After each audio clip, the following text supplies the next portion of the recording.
Gandang araw mga kamarites. Kukuha kami ng ipil-ipil na pang pakain sa baboy. Sabi, maganda daw yun sa baboy ang kahit daw hindi na purgahin. Ang ipil-ipil. Kukuha kami dyan sa unahan. Hindi ko nga alam kung saan kukuha. Saan? Sa may saan? Doon daw sa sa malayo. Malayo. Sabi, kasama ako.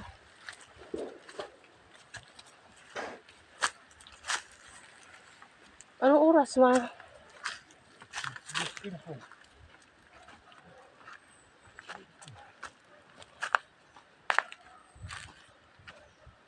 Kasi pinapakain mo yan mga kamarites ng ipil-ipil yung mga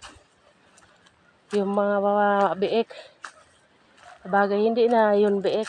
Kasi ayan, makukuha kami dito mga kamarites.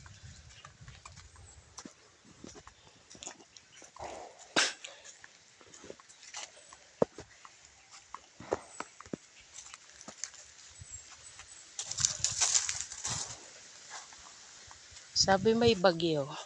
Suspendido ang klase. Ang ganda-ganda na ng panahon. Dakulong pa pala digi kang kahoy na ini. Ito nung bata pa ako. Ito yung lagi ang kinakahoy ko. Iyan o.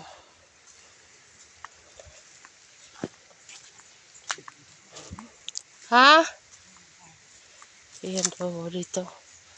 Kukuha kami ng ipil-ipil. Pampakain sa baboy. Ayan baga. Ayan mga kamarites o. Ipil-ipil. Maganda daw ito sa baboy kahit daw hindi na purgahin. Yun ang nakikita ko sa mga ito, buko, kunin natin. Ayan o. Yan mga kamarites o. Ipil-ipil daw. Ang taas. Di mo naman pwede iyan na putulin. Ito hindi naman sa iyo.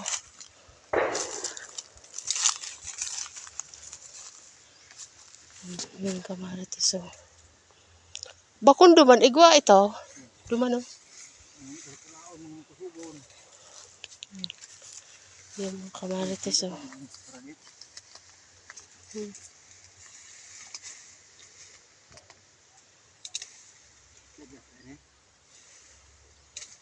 Ang buhat sa baba.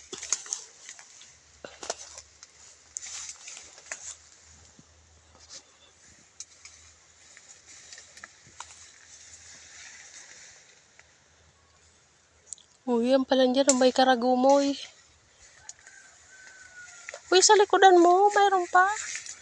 Yan o, kunin mo yan na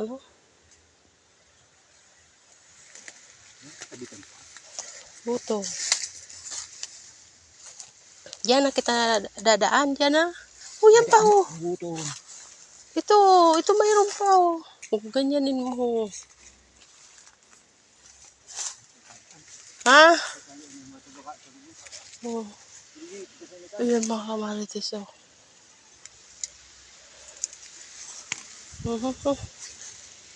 Yan nakakuha kami. Kukunti. Kulang nga yan sa isang baboy. Yan o, maraming pa ko dito mga kamarites. Kumakain din ba kayo nito? Kasi sa amin, ang pakaw marami. Dami naghahanap dito na binibinta. Yan o mga kamarites o, ito. Yan o, marami. Ensalada yan. Bagoong, kamatis, sibuyas, kalamansi. Yun lang ang ginagawa. Kung saan nakakarating mga kamarites. Kahanap. Dati ang dami niyan. Noon nakapunta ako ng Kamsor. Inaano talaga yan. Binibilad namin yan. Tapos binabayo. Ginagawang arena. hinahalo talaga iyan sa ano, sa pagkain daw ng baboy. Ngayon, hindi na uso. Itong asawa ko ano pa, pinapakain niya. Minsan lang, kasi wala nang mga ganyan. Maghahanap ka pa talaga. Mga kamarites, oh. Kasi ang kakain niyan, 11 na baboy. Hindi ko na nga niyang binibigyan yung inahin. Kakasaya nga mga kamarites yung inahin namin. Kala ko buntis. Hindi pala. Sayang ng pag-aantay. Iniiay kasi yon. Iniay. Noon September yata ayun o August. O sana ngayon na December manganganak. Eh hindi. Kasi malalaman mo naman na kung buntis kasi yung dede lumalaki. Wala. Hindi. Sayang. Yun na, pumunta na doon sa malayo. Kala mo kung siya ang may-ari ng kinukuhanan niya. Hindi man lang naghingi. Hindi ka man lang naghingi dyan. Dito mga malayo na dito mga kamarites ang mga bahay. Pakalayo na dito ng mga bahay. Mga kamarites, so ang dumi na. Kasi hindi yan lagi namin pinapaliguan. Isang minsan lang namin yan paliguan. Kasi nakakatakot pa ngayon. Hindi pa daw natatapos ang mga sa baboy. Kaya yan o. Na namin ng ipil-ipil. Binibigyan namin ng ipil-ipil. Sabi sa mga napapanood ko sa YouTube, maganda daw yan ang ipil-ipil sa baboy. Kahit daw hindi na purgahin. Ito na lang daw ang ipakain. Pwede. Ito pa.